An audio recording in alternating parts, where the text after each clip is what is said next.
Hello, I'm Mr. Bogus McJust Made Up, reporter of Teenage TripAdvisor television station, and today I'll talk about the Singapore River. It may not be as big as the Yangtze River or hold as much wildlife as the Amazon River, but it has quite a large part in Singapore's history. The Singapore River is 3 kilometers long and is a river in Singapore that flows from a central area in the southern part in Singapore and empties into the ocean. It is one of about 40 rivers in Singapore and its islands. The mouth of the Singapore River used to be the Port of Singapore. The city of Singapore first grew around the port, and thus the mouth of the river became the center of financial and commercial activities, as well as trading, with traders from China, India, and Malaysia coming over to trade. This makes the Singapore River quite important, as this was where valuable goods from all over the world were exchanged.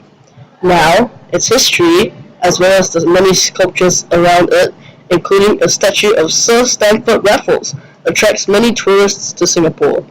This makes the Singapore River still quite important, as Singapore mostly earns money by tourism, and it will continue to earn money for Singapore's development in the future. The Singapore River has not only changed in how it affected Singapore, but changed physically as well.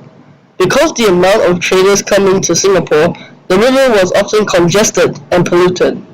Rapid urbanization also contributed, with waste usually dumped in the river. Animal carcasses could also be found there.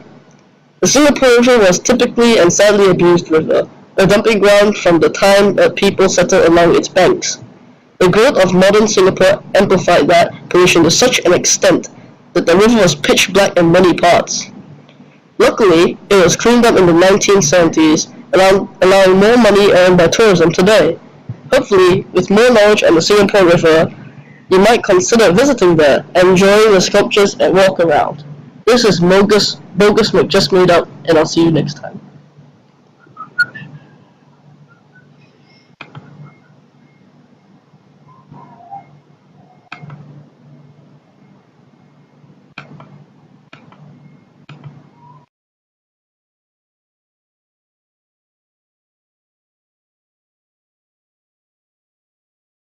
Created using Powtoon.